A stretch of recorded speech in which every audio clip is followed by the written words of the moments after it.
estava frequentando a igreja aí, É. e aí deu para minha Euridice uma Bíblia, né? E convidou para. E a Euridice foi para a igreja. Aí, como a igreja dava assim, uma atenção assim, especial para as crianças, né? Os meninos estavam crescendo aí, ele Uhum. começou a levar os meninos. E até que o dia houve aí uma programação da igreja para um sítio aí, né? Uma piscina, que foi levar as criançadas. E minha filha, houve um acidente com minha filha lá, que até teve que trazer para o pronto-socorro. Verdade. E aí, Ela o tinha senhor quantos foi. anos, tu lembra mais ou menos? Como? Ela tinha quantos anos, tu lembras? Que eram já uns 7 a 8 anos por aí. Certo, certo. Aí então, aí o senhor veio deixar, levou no pronto-socorro, depois veio deixar aqui em casa, né? É. Daí que eu conheci esse pastor aí, só de bermuda e tal, cheio, bom de papo e tal, né? E aí, primeira vista, assim, eu já fiquei gostando, né? É. Aí do próximo domingo, aí eu já fui à igreja. Aí, daí, então, eu gostei, né? E daí passei a frequentar aí uns 12 anos. Aí que eu fui me batizar para ser mesmo da igreja presbiteriana. Mas foi mesmo através do. Começou com Barrela.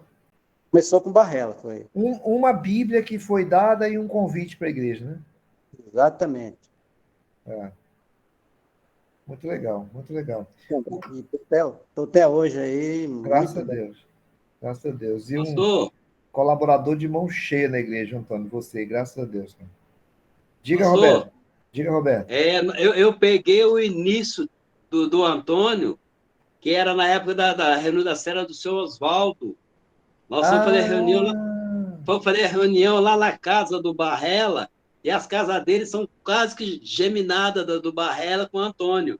Então eu peguei o início do Antônio, graças a Deus, na nossa membresia. e era Né, com Antônio? O Oswaldo, que era o líder, né? É, da minha cela. Aí nós fomos fazer reunião lá na casa do Barrela. Que barato, rapaz. É isso mesmo, né? Eu não tava, aí, ó, informação que tudo já saiu da minha cabeça. É. Ô, Cláudio, como é que você foi apareceu lá na igreja, Cláudio? No casamento da Natália, pastor. Ah, É, porque no casamento O Gerson era deles. militar? Senhor? Porque o Gerson era militar e você conhecia ele, né? Eu conhecia a Natália e o Gerson, né? E aí eles iam casar e a gente fomos lá assistir o culto de casamento dele. Eu gostei, voltamos enfim, não conseguimos mais sair porque eu, assim como o irmão Roberto, eu também me identifiquei muito, né, com o ambiente, com tudo. Enfim, me achei. Muito legal. Muito legal. Muito, muito legal. Eu estava aqui pensando, inclusive, assim, cara, a gente tem um material de discipulado hoje, né? Algumas pessoas fazem, algumas pessoas fazem. E a gente acaba, às vezes, não conseguindo acompanhar. E me vem na cabeça agora, caramba, se a gente criasse um dia para quem quisesse fazer discipulado, esse discipulado online aqui também ia ser legal, né? Porque tem muita gente que vai ficando e acaba perdendo a possibilidade de fazer, né? Mas tá bom. Ô, gente, obrigado aí pela partilha. Ô, Ieda, seja bem-vinda. Deus abençoe você, viu, menina? Tua saúde. Tomara que a Covid não te atrapalhe muito, viu? Mas força para ti aí e abraço para você. Deus te abençoe, tá? Ô, gente boa, olha só. Então, a ideia é exatamente essa, assim. É, a gente, uma pessoa vai testemunhar, uma pessoa vai mostrar para outra é, que Jesus entrou na vida dela, que Jesus transformou a vida dela em qualquer lugar, em qualquer espaço, em qualquer ambiente que ela tiver. A ideia, aqui tem uma palavra que é boa no começo, que é assim, Quando eu era criança, adolescente na igreja, se ensinava muito assim, que a gente não poderia ter amigos não crentes, ou incrédulos, como a gente usa a expressão, né? Depois passou a ser ensinado que é o contrário. A gente precisa ter amigos não crentes, porque são esses amigos não crentes que a gente vai evangelizar. Porque às vezes nós queremos evangelizar pessoas que a gente nem conhece. Um pouco porque quer esconder a própria vida, outro pouco porque a gente tem dificuldade até de dizer para o amigo não crente que a gente é crente. Mas a ideia central é que a gente possa, não significa que a gente vai viver as coisas que eles vivem, mas sim que a gente tem interesse pela vida deles. Os nossos amigos podem entender que nós temos interesse por eles, interesse pela salvação deles, interesse pela família dele. Então, assim como o Antônio Barrela foi lá na casa do Antônio chamá-lo para vir para ganhar uma Bíblia, né? Essa coisa de dar a Bíblia ainda tem um efeito forte, assim, né? A gente falar, cara, tem um aniversário de um amigo meu, eu vou dar uma Bíblia pro cara, porque Deus age, né, no próprio gesto. A gente vai sempre lembrar assim, cara, eu decidi que eu quero evangelizar esse meu amigo. O Cláudio está num desafio aí com um amigo, né? Então, assim, cara, eu quero evangelizar esse amigo, eu coloco a minha vida à disposição do Senhor, mas quem vai fazer isso? Na verdade, não sou eu, é o Espírito Santo. É o Espírito Santo quem prepara a pessoa, é ele quem conduz, é ele quem dirige o processo, né? Essa é a visão que a gente entende. Quanto mais nós estudamos a Bíblia, gente, mais a gente consegue falar de Jesus. Agora, a gente tem que tomar um cuidado, porque às vezes, esse ponto eu coloquei aqui porque está no livro, mas às vezes algumas pessoas deixam de evangelizar porque elas falam assim, eu não conheço a Bíblia direito, eu não sei direito a Bíblia. Então eu acabo não chamando, eu acabo não evangelizando. Mas a gente pode chegar lá, o Roberto pode chegar no amigo dele, tá batendo papo, para falar assim, cara, eu vou falar com você. Eu vivi uma vida meio desajeitada, assim, eu não fui um cara muito ajeitadinho nas coisas. E eu tinha um filho que era muito tenso, muito agitado. Mas, rapaz, ele começou a frequentar uma igreja lá e Deus foi mudando a vida dele, ele foi mudando o comportamento e eu fiquei meio impressionado com aquilo. E aí eu resolvi ver como que era aquilo e fui lá na igreja dele. E você sabe que eu tenho estado lá há alguns anos e Deus tem falado muito comigo, cara. Assim, minha vida deu uma mudada também, na minha casa deu uma mudada. É, então, assim, eu tenho certeza que isso foi a presença de Jesus na minha vida. Essa coisa assim de que eu sabia de Jesus, mas eu não me interessava por ele. Eu sabia de Jesus, mas eu não me interessava pela Bíblia. E à medida que eu fui passando esse tempo, eu fui me interessando por Jesus. Veja, isso é uma evangelização, num bate-papo. Esse bate-papo pode ser lá na universidade, no ambiente de trabalho, né, numa visita que a gente faz, mas a ideia específica é essa assim. Agora, ele chama a atenção assim, a, é bem isso mesmo, Stephanie, bem isso mesmo. O argumento era que as pessoas falavam para a gente que era para a gente se afastar dos amigos não crentes, né? Isso é uma ideia furada, assim, né? A gente tem que se afastar do comportamento dos nossos amigos não crentes.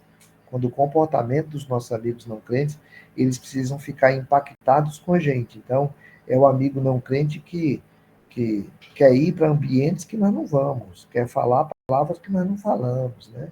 Quer ter práticas que nós não temos. Então, assim, voltando no assunto lá, né? Quando a gente fala assim, eu fui lá e bati papo com um amigo e eu sempre tenho essa intenção de mostrar, não é a minha igreja, não é a minha religião, não é o meu pastor, não é o meu presbítero, é mostrar aquilo que Jesus tem feito na minha vida. Cara, Jesus mudou coisas da minha vida. Porque também, assim, se Jesus não tiver nada mudado na minha vida, eu não tenho testemunho. Muita gente não convida, porque o cara vive uma vida toda lascada lá com os amigos não crentes, e aí fala assim: vamos convidar você lá para a minha igreja? Eu sempre lembro de uma mulher que, naquela época, a gente começou os cultos evangelísticos uma vez por mês, e aí fazia aquelas campanhas para levar amigos e tal. E aí uma mulher que trabalhava com outra há muitos anos levou Não, o marido dela chamou a colega de trabalho dela para ir no culto. Aí ela falou depois assim, depois ela falou assim, caramba, eu não sabia que você era crente. Trabalhava com ela há muitos anos e não sabia que ela era crente. Então, o testemunho não foi bom aí, né? A ideia é assim, é a gente aprender a fazer das nossas conversas oportunidades evangelísticas. Existem treinamentos, por exemplo, eu fui muito despertado na igreja a partir de um treinamento de evangelismo explosivo, que era uma metodologia evangelística. Hoje em dia, ele é mais chamado de Evangelho em Suas Mãos, que é o mesmo treinamento, mais fácil de fazer. Eu ainda gostaria muito de que a gente tivesse alguém que resolvesse montar uma equipe de evangelismo na igreja a partir daquela metodologia. Há pouco tempo, nós andamos estudando sobre as 5 mãos. Nesses treinamentos, normalmente vão estudar assim, quais são as dificuldades que a gente tem em evangelismo? Quais são as maneiras certas da gente poder chegar em alguém? Como é que a gente pode sair de um assunto secular para passar para o assunto direto? Como é que a gente pode falar do evangelho sem ficar querendo discutir religião? Não vai falar do evangelho, não vai discutir reencarnação. A gente vai falar do evangelho, não vai discutir a posição de Maria. Vai falar do evangelho, como é que a gente pode fazer isso? Então, os treinamentos, eles servem para isso. Quando a gente tiver a oportunidade de fazer um treinamento, legal. Agora, assim, eu não tenho treinamento, cara, eu vou conversar. A Bíblia apresenta alguns exemplos, né? Jesus estava conversando com Nicodemos. Nicodemos foi lá e fez uma pergunta para ele. Ele era mestre. Nicodemos também, era um principal do judeu, um dos principais. Ele vai lá e faz uma pergunta teológica. A partir dali, Jesus faz um evangelismo, né? Jesus vai falar para ele que ele precisa nascer de novo, que ele tem que tomar uma decisão na vida dele. A ideia central em todas as conversas é que Jesus ia pegar aquele assunto e tratar da vida da pessoa. A mulher samaritana foi lá para buscar água. Jesus pega o assunto água e começa a conversar com ela. E a partir de conversar com ela, entra na vida pessoal dela e depois ela vai chamar outros, né? Filipe foi conversar com o eunuco e a conversa com o eunuco era exatamente nessa tonalidade também. Cara, o que você sabe o que você está lendo aí? Então, de onde estava? Aí a Bíblia diz assim, que dali do texto que ele estava lendo, ele vai e apresenta Jesus Cristo para o eunuco. Então, a ideia central é que a gente não precisa, eu não preciso conhecer a Bíblia toda. Quanto mais eu conheço da Bíblia, mais ajuda. Mas eu não preciso conhecer a Bíblia toda para poder evangelizar. Eu preciso aprender, ter coragem de falar para as pessoas que Jesus tem transformado minha vida, que Jesus tem mudado minha vida. A melhor maneira de fazer isso é através das nossas amizades, dos nossos contatos. Cara, eu vou ter um aniversário, olha o que a gente faz. Às vezes a gente vai fazer um aniversário e convida só os amigos crentes. A gente vai fazer uma festinha, convida só os amigos crentes. Perdemos a oportunidade. Então, assim, nós podemos orar por uma pessoa, nós podemos torcer pela vida de uma pessoa, sim, mas assim, eu posso orar, o Cláudio está orando pela pessoa. O Cláudio está dando testemunho para ele. No dia que tiver oportunidade, sempre que tiver uma oportunidade, pode ser falado, cara, tá aí uma coisa, ó. Às vezes eu vivo umas crises, mas aí Jesus é meu sustentáculo.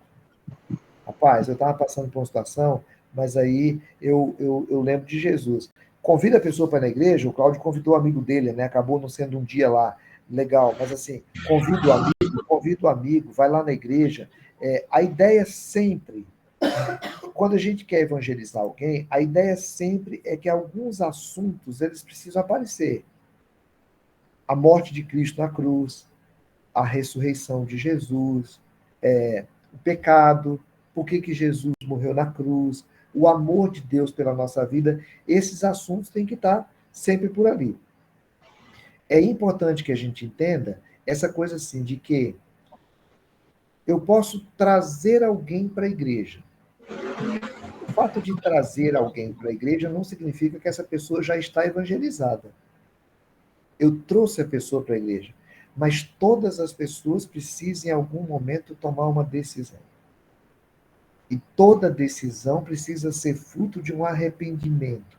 Então, eu posso, numa conversa pessoal, falar com a pessoa, falar de Jesus e perguntar para ela, cara, você não tem interesse de conhecer Jesus? Se a pessoa falar, tem, cara, então vamos orar comigo. Fecha teus olhos aí, vamos fazer uma oração comigo aqui. Senhor, ajuda o meu amigo aqui a ter cada dia mais um conhecimento de Jesus. Ele tem manifestado esse interesse, ele tá manifestando cuidado aqui, atenção com as coisas espirituais. Então, assim, a gente pode, na conversa, sempre tentar levar a pessoa a uma decisão no final. Essa decisão é importante para ela, mas nós vamos sempre lembrar que esse é o início. Veja, o Antônio, aqui no Brasil a gente tem sempre uma dificuldade de ver quem já era convertido, quem não era convertido, né? Isso é sempre muito difícil para a gente. Mas veja, o Antônio demorou 12 anos indo na igreja. Já vinha de uma experiência cristã, porque já era católico, né? Mas 12 anos ficando na igreja sem ser membro. O Ambrósio ficou um tempão assim, indo na igreja, até um dia que ele fez um culto. Num culto lá, ele levantou a mão. O Francisco era o oikós da Socorro. Então, uma reunião de célula, o Francisco era o oikós da Socorro. Então, toda reunião de célula tinha um momento lá que eles oravam pelo Francisco. Né? Hoje, 2 presbíteros da igreja. Então, a igreja vai crescendo como resultado desse processo de evangelismo, que nós vamos sempre lembrar, tem essas duas formas. Tem essa maneira formal, que é apresenta Jesus, fala com a pessoa, pergunta para ela se ela tem interesse, faz uma oração por ela. A outra forma é leva essa pessoa, convida essa pessoa para a igreja e ajuda essa pessoa acompanhando a vida dela lá na igreja, sem nenhum tipo de pressão.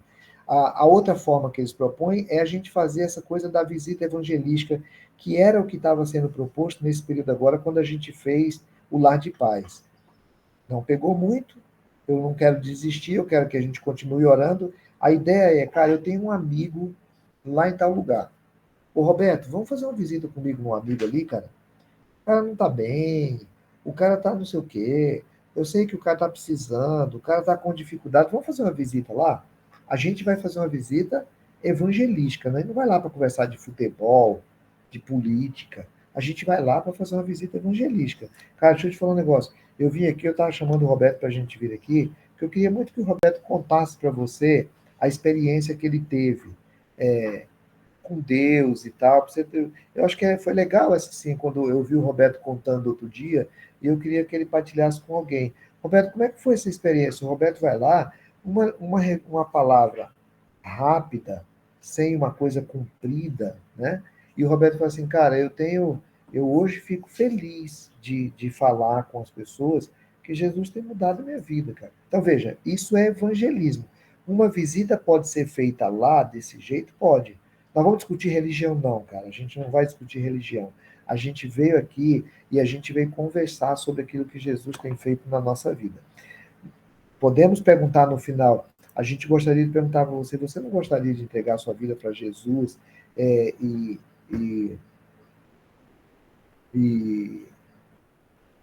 conhecer mais de Jesus, ler a Bíblia com a gente? Eu fui visitar agora em julho, aliás, agora em novembro, um amigo meu, um pastor, que eu lembro muito do dia que o pastor da minha igreja falou assim, cara, você faz o Roberto, de vez em quando eu tento desativar o teu som, é porque ele dá uma microfonia aqui no meu celular, no meu coisa aqui. Aí eu fico tentando desligar aí. Não é porque eu não quero que você fale, não, tá? Na hora que você for falar, você desliga. E aí, eu lembro sempre do dia que o pastor, eu cheguei para dar o estudo, o pastor pediu, para dar o estudo, não, para o culto de quarta-feira, o pastor pediu para eu dar estudo, ele foi lá visitar o rapaz.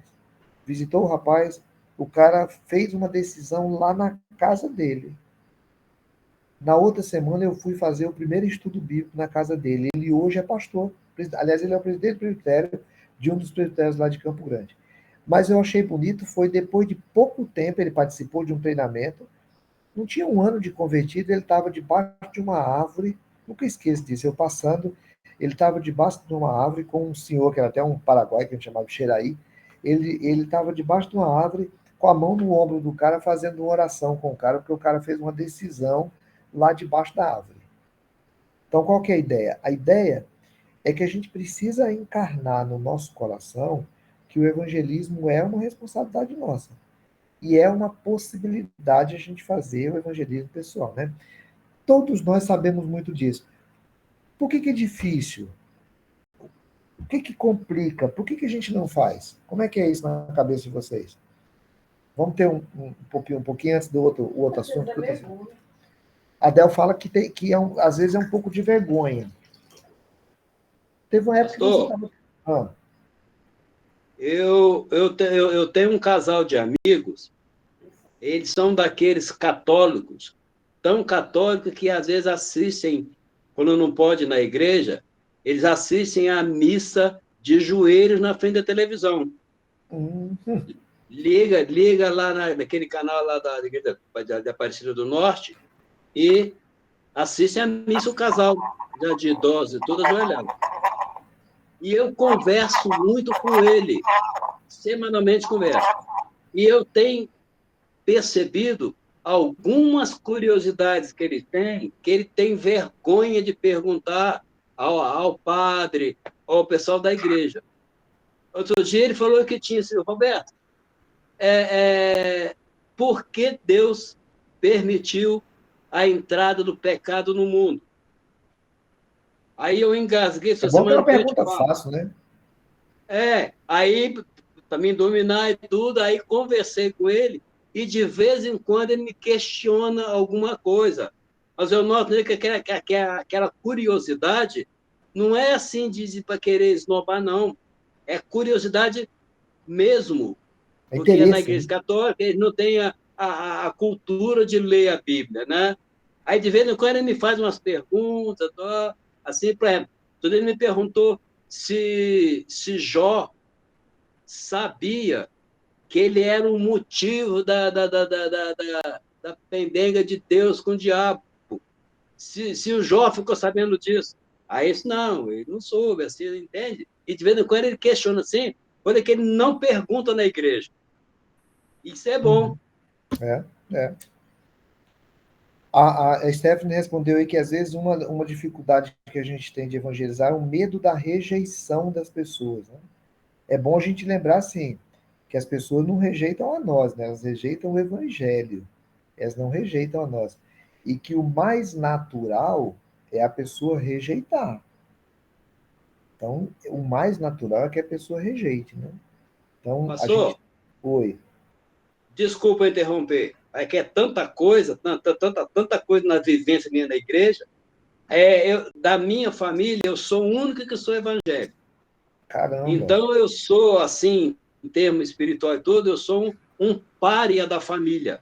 Houve um racha na família, porque o Beto, né, é evangélico.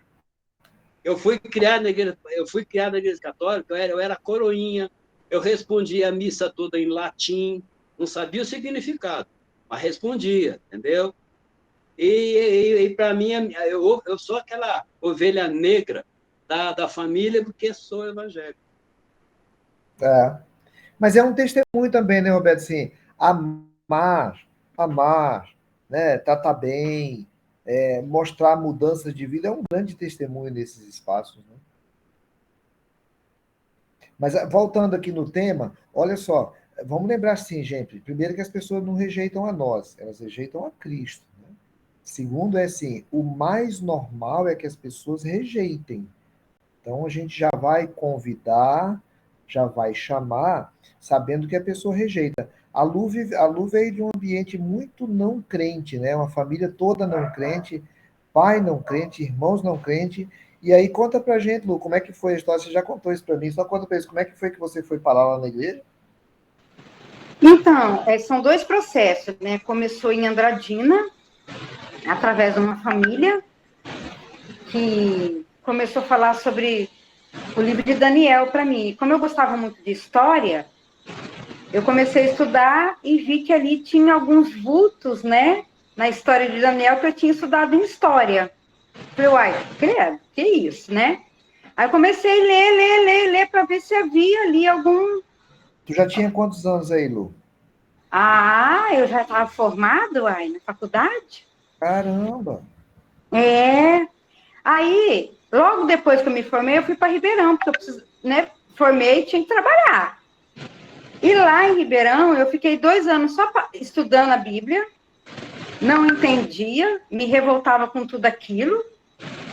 E uma vez eu tinha um projeto, né, multidisciplinar, e uma médica perguntou para mim, falou assim, você não vai à igreja nenhuma? Aí eu falei, lá em Andradina, eu ia na presbiteriana, e ela era presbiteriana. Aí ela me levou uma única vez, para não precisar levar mais, depois eu fui sozinha. Já comecei logo depois a fazer o catecúmenos, aí houve a conversão, passou assim, uns 3 meses, até que teve um culto evangelístico, e teve um apelo. Eu lembro da palavra do pastor, tipo assim, não saia sem aquela porta sem acertar a tua vida com Deus. Caramba, E legal. aí houve a conversão e tal, e daí foi, nunca mais E daí tô saí. aí, né? Tô aí, porque Deus, né, graças a Deus. Agora, como a Lu contou dela, porque eu estava pensando agora, a Lu é missionária, né? Quantas crianças, que é até o nosso próximo assunto aqui, mas é bem curtinho. E aí eu lembrei de um artigo que li essa semana, eu vou ler para vocês rapidinho aqui, tá? Porque eu achei muito legal e pensando como que o evangelho alcança uma pessoa. Ó, assim como o Brasil, meu grito de liberdade aconteceu no dia 7 de setembro. Era a independência do pecado ou morte eterna. O processo que se encerrou em 2002. Eu sempre fico pensando assim, porque 2002 para mim foi ontem, porque eu já estava aqui pastor já há muito tempo nessa época. O processo que se encerrou em 2002 começou em 1996, quando num dia de julho eu fiz algo improvável. Eu orei. Com certa incredulidade, eu disse: Deus, se você existe, dê-me um presente de aniversário. O descanso da minha vovozinha, que estava muito ruim. Minha bisavó sofria há anos e foi então diagnosticada com câncer ósseo. No dia 5 de agosto daquele ano, quando eu completei 16 anos, minha irmã me acordou com a seguinte notícia: Tabata, a vozinha morreu. Eu tremi, temi e criei. Minha fé se expressou em uma única frase silenciosa: Deus existe. Diante dessa descoberta, eu não sabia o que fazer e decidi ser batizada. Convidei meu tio Eufrosino Domingues Neto para ser meu padrinho. E ele me disse que eu precisava ir à igreja primeiro. Então comecei um intensivo de catequese, crisma e batismo na Igreja Católica São Benedito, na Vila Bianchi, em Bragança Paulista. Mudei-me para São Paulo em 1999, quando li o Evangelho segundo Jesus Cristo, de José Saramago. Eu já li esse livro, é um livro doido. Uma história muito louca que me deixou com vontade de ler a Bíblia. Olha só, um livro do Saramago, ateu, que é um livro doido, leu o livro e ela ficou com vontade de ler a Bíblia por causa disso. Aí lá vão os presbiterianos acreditar na predestinação, né? A gente fala, bicho, quando Deus escolhe. Mas eu só tinha acesso àquela Bíblia aberta nos Salmos, que quando folheada um pouco não mostrava o nome de Jesus. Em Embu das Artes, frequentei a igreja messiânica, que é uma igreja que não tem nada a ver com Jesus Cristo, onde adorávamos a água, o alimento e Meishu Sama. Orávamos em japonês e fazíamos penitência.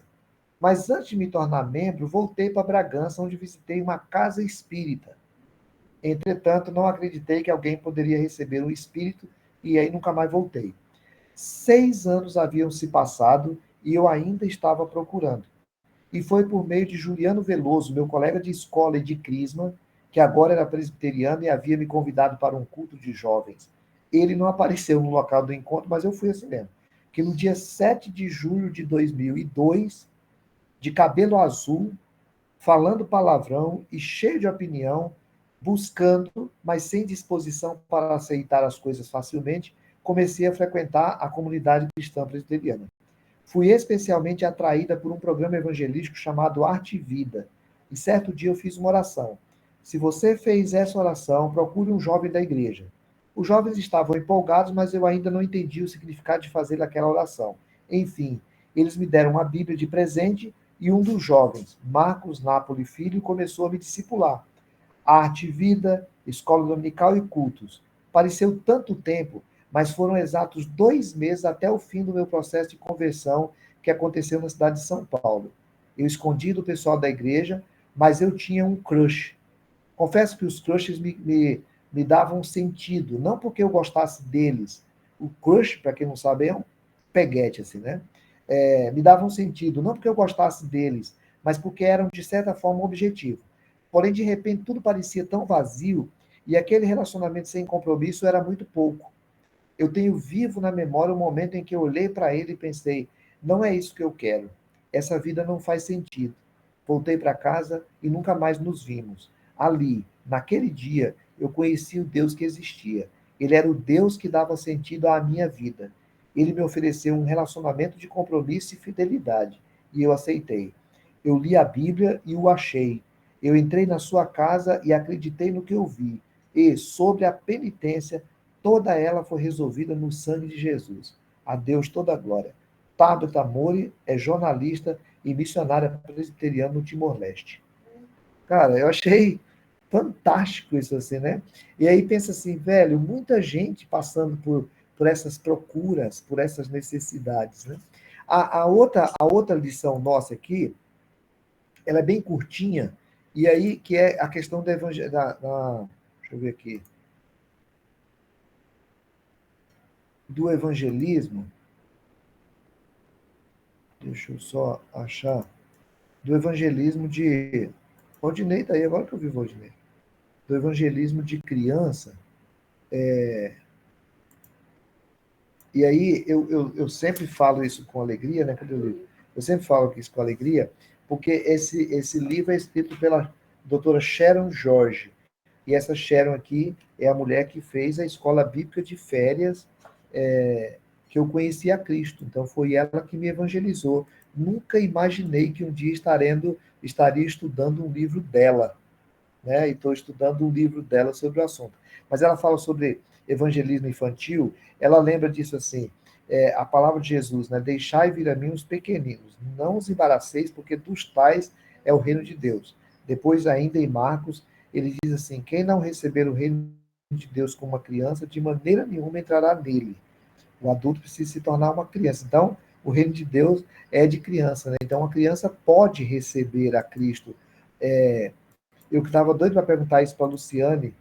Luciane, a gente já viu cultos evangelísticos, naqueles cultos evangelísticos que a gente pergunta para as crianças, né? Quem aqui quer entregar a sua vida para Cristo? Todas as crianças levantam a mão, né? Você acredita que numa dessas levantadas de mão tem criança que se converte ali? Eu acredito. Talvez elas não saibam se expressar, né? Mas eu acredito. Tem um menino na célula que toda vez que eu falo da obra de Cristo, que eu explico, né? A morte, o nascimento, a morte, a ressurreição, o pecado. Cara, aquele menino, ele é lá do condomínio. Ele fica com um semblante, assim, pensativo, introspecto, assim, sabe? Eu falo assim, eu acho que esse menino, futuramente, ele possa conseguir se expressar e, de repente, ter ali uma conversão falada, né? Expressar mesmo. Porque é incrível. A afeição dele, assim, o jeito que ele fica, o pensamento dele. Tem umas que levantam a mão sempre. Sim. Mas aquele menino é diferencial, sabe? Legal. O próprio Léo, que é daquele casal que está indo na igreja, Sim. é um menino que conhece demais também, né? A obra de Cristo. E então, assim, e os pais começaram a ir por causa da igreja. Então, assim, eu creio na conversão. Teve uma vez, me desculpa aí, só, que nós vamos fazer um trabalho também nesses de férias, né? E depois que nós apresentamos todo o plano da salvação, teve uma menina que falou para mim, falou assim, tia, Jesus está cantando no meu coração. Você entendeu? Então, assim, e ela chorou demais, né? A Estela passou por uma experiência esse dia, ela contou para ti? Eu fiquei sabendo. Ela não contou, mas eu fiquei sabendo. Maravilhoso, né? Ó, ela trabalha com duas perspectivas aqui. Primeiro que ela diz assim, ela faz uma boa apresentação no livro lá, sobre a promessa que é para nós e os nossos filhos. Então ela fala assim, já há crianças que já nascem na família da aliança. Elas vão ser evangelizadas no sentido de conhecer o evangelho, mas elas já nascem, elas já foram escolhidas por Deus, já nascem na família da aliança, e elas vão ser evangelizadas primeiro em casa, pelos pais, os pais evangelizam. Então, assim, o Cláudio evangeliza. Então, hoje, quando eu pego meu netinho de 4 meses e eu fico lá cantando A alegria está no coração de quem já conhece a Jesus, eu estou evangelizando ele. Ele não tem noção nenhuma disso, mas eu estou evangelizando ele. Eu fazia isso com as minhas filhas, fiz isso com as minhas netas mais velhas, né, de 3 anos, faço isso com o meu neto de 4 meses. Eu estou conscientemente evangelizando em casa. Depois, esses meninos são evangelizados na igreja. Eles já são da promessa, são filhos da promessa, mas são evangelizados lá na igreja. A igreja, ela vai suplementar o ensino que já recebe em casa. Então, o Cláudio não pode deixar essa responsabilidade para a igreja. Essa responsabilidade é primeiro dele. Ele vai evangelizar a filha dele, né? Mas a igreja ajuda muito nesse processo, porque ela vai complementar aquilo que a família já está fazendo. Aí, assim, existem várias formas de evangelizar as crianças da igreja, mas nós temos as crianças que não são da igreja. E aí nós temos pelo menos 2 trabalhos básicos que as igrejas, eu não quis trabalhar muito o texto dela, porque é um texto antigo, e a igreja mudou muito, né? A escola dominical e a escola bíblica de férias são 2 caminhos maravilhosos para a gente poder evangelizar. E aí, assim, um adulto pode evangelizar. Gente, eu fui levado criança por a família do Rock, que hoje está na reunião do presbitério lá. Eu fui levado criança para a escola bíblica de férias que essa missionária americana foi fazer. Então, veja, uma escola bíblica de férias que alguém me levou lá. Velho, essa é a coisa mais importante da minha vida. Né? Não tem a faculdade, não tem nada que eu fiz. A coisa mais importante da minha vida, eu tinha 7 anos, quando uma família que já me levava num culto ou outro, assim, me levava, eu pequenininho já me levavam. Mas assim, com 7 anos eu fui para essa escola bíblica de férias, porque adultos me levavam, e depois eles me levavam para a escola dominical. Essa missionária americana foi embora, e eles me levavam para a escola dominical. Então, os adultos podem levar netos, vizinhos, filhos de pessoas para a igreja. E essas crianças podem conhecer o evangelho ali. Hoje em dia a gente tem os condomínios, né? A Lu faz um trabalho no condomínio lá maravilhoso. Veja, está dando um exemplo de um menino aí que tem uma experiência com Cristo. A gente entende que ele tem lá na igreja, lá no condomínio.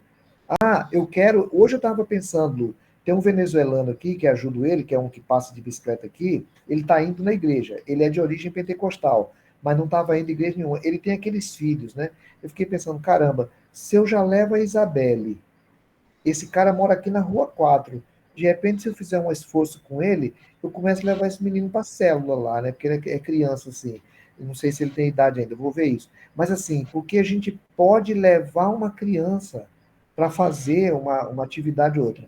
Lá em Aquidauana, estou correndo com o tempo aqui, lá em Aquidauana, o seu Florizo, um índio que trabalhava na cidade, já perto de se aposentar, ele já velho, ele levava domingo na escola dominical, cara, ele levava, às vezes ele estava indo com 7, 8 crianças, meninos que iam com ele toda a escola dominical.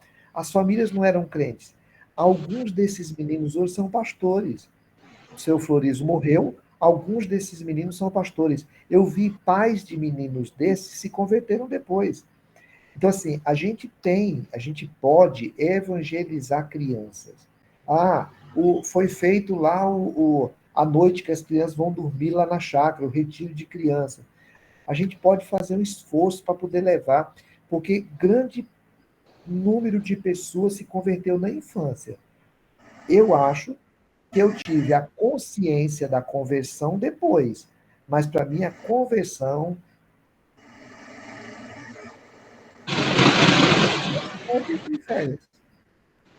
Foi lá na escola bíblica de férias quando eu entendi João 3,16.